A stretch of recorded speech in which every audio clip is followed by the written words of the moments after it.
Alright, hey YouTube. Welcome back to another Wyman video. Tonight we're going to talk about what was in that big box. And this is it, right here. The Tevo Tornado. Now, I set this machine up. It took me literally 15 minutes to set this thing up. It pretty much comes fully assembled. You pull it out of the box. You put the upright on. That's this guy here. Goes on with 4 bolts at the base and a couple of little brackets. Bracket there, and plug it in. And comes with this guy already on the bed. They do a pre-print before it leaves the factory, test print, and peel that guy off, and you start printing. I pulled up a Benchy in Idea Maker and set my bed to 300 by 300 by 400 and sliced up a Benchy and printed him out.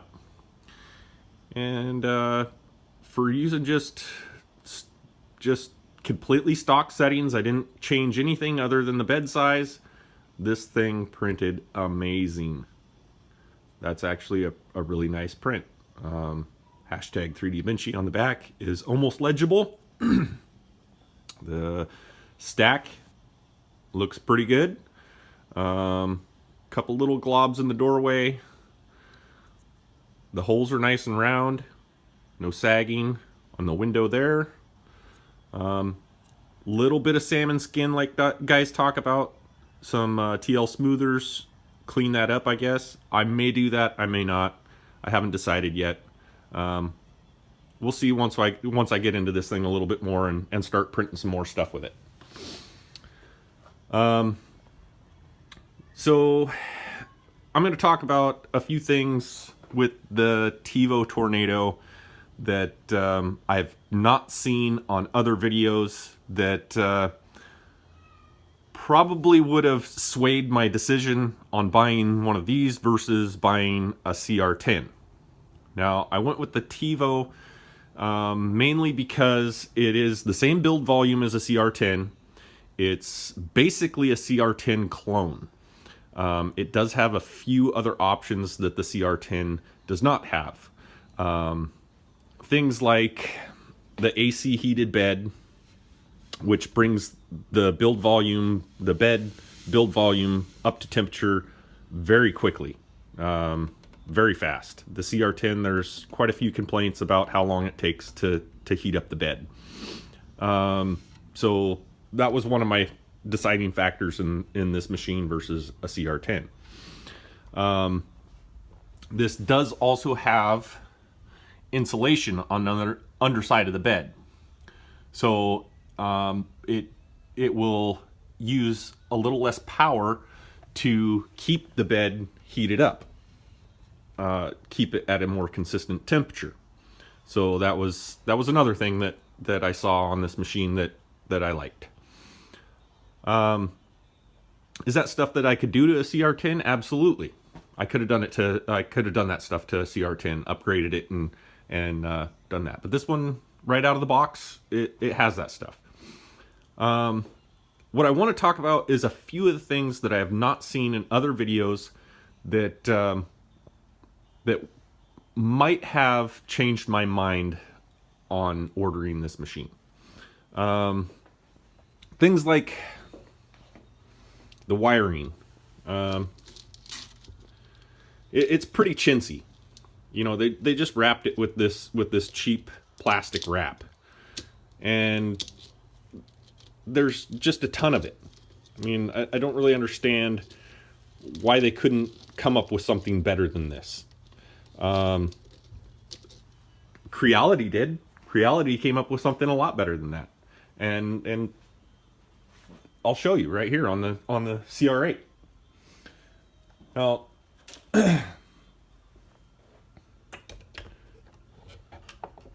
here's the CR8. This is, to me, is much better wiring setup. And these little tags to indicate, you know, your X-axis motor, You know, your extruder motor, your Z-axis motor, you know, just a little sticker to show you what's what. That's all you really need. These big tags, that's unnecessary. You don't really need that. So those, I know it's kind of piddly, but that's something that kind of bugs me about this machine. A couple other things that I've noticed that I don't really care for on this machine is how they set up the timing belt on this thing. Okay, so the timing belt is basically just pulled through here. It's wrapped around and it's pinched together with a couple of zip ties. Now that's how it comes from the factory. So that could be done differently. I'm not a big fan of that. That's kind of gross to me. You can see it looks like it has a ton of slop in it, both sides.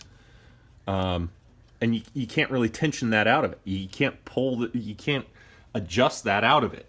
That's just the way it is. So I may come up with something different for that to see if I can't clean that up, because it just kind of bugs me. All the plugins, all these little plugins here. This one here, I actually had to, in order to get it plugged in, I had to bend this guy back down so that the plug wouldn't rub on the motor. That was it's just build quality issues. Quality parts, maybe. Yeah, I could probably order up some different end stops and that aren't quite so cheap. But you know, you pay $450 for a machine, and this is what you get. It's a little frustrating, but I'll clean it up and fix the issues that I find with it. A few other things that I found is, like, this guy runs a different style of extruder. This runs a Titan extruder. And the difference between a Titan extruder, and I'll show you over here on the CR8, is the CR8, basically, it runs right out of the motor. Here's the shaft, the motor shaft, the gear, and then the filament is wedged between the gear and this guy, and it pushes it through the Bowden tube. Okay, so how the Titan runs is, there's the shaft for the motor. It runs a gear that turns this plastic gear that turns a metal gear that you can see the filament is wedged between and runs up through the Bowden tube. And that's fine. I mean, that would be a great setup. I don't see anything wrong with that, other than the fact that this is a plastic gear, and right out of the box, it's missing teeth. And it does actually make quite a bit of noise as that runs around through the gear, and it makes a grinding noise, and I'm going to have to replace that gear now. And it was that way right out of the box. So, you know, there's a couple little things that are a little disturbing about this machine, for the money that you spend on it. You know, the CR10 has its issues too. My nephew got a CR10 for Christmas, and his power supply already burnt up. So, you know, I guess it's just things that you have to deal with a 3D printer sometimes. You know, you got to figure these things are, a few years ago were a couple $1,000, and they were a kit that you had to fully assemble. And now you get them out of a box and you throw some screws in them and plug them in, and you run them.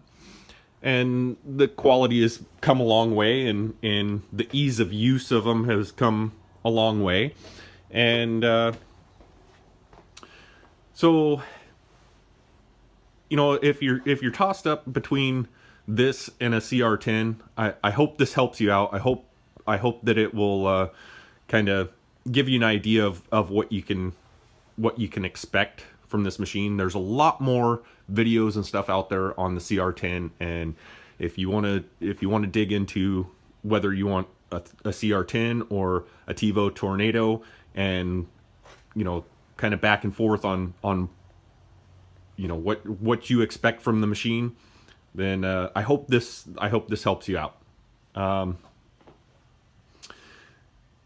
A few other things I wanted to talk about with this machine is, so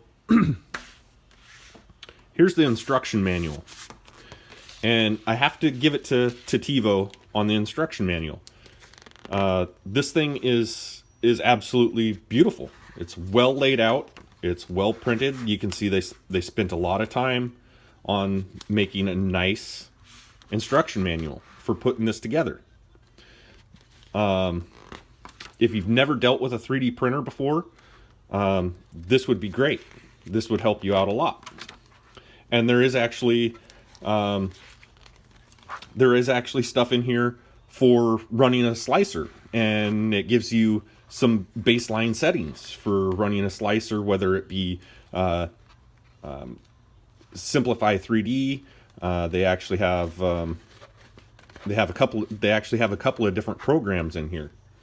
So, I mean, that's pretty nice. And they also give you a page on how to flash the firmware and what steps to go through to flash the firmware and change stuff within the firmware, which is, I mean, that's pretty nice. So they took a lot of time to do that sort of stuff, which is good. I like that. But just the little build quality things it kind of bugs me. It's stuff that I can fix. It's not that big of a deal. And it's probably just me being a little too picky. And the layout was really good. They mark all the bags really nice for assembly. Little tool bag, and they give you an extra nozzle, which I'll probably end up using on the CR8, because the nozzle on the CR8 may need to be changed out. And I'm not really sure what this guy is. I believe it's something to do with the extruder, temp sensor or something like that, I believe is what that guy is. They give you a cord for being able to plug into a computer to update your firmware and whatnot. So that's nice. And then I don't know why, but they give you, this is probably the chintziest, crappiest scraper I've ever seen. Yeah, that thing, it's blunt as a spoon. The thing's not sharpened at all. It's Chinesium junk. I mean, they clamped the wood, or the plastic, between the wood as they assembled it. I mean, I'm not even going to unwrap that thing. It's junk. In the garbage can it goes. Don't know why they even wasted the time to put it in the box. But, yeah, so I hope if you're on the fence whether to get a Tevo Tornado or a CR10, or you're just looking at bigger printers, I hope this helps you out in making a decision. I will definitely print some more stuff on this thing, and we'll get it posted up. And I got a few projects that I've been waiting for this machine for, and we'll do them. And I'll post up videos for you guys. Until next time, subscribe. Hit the button and subscribe. That'll help me out a ton.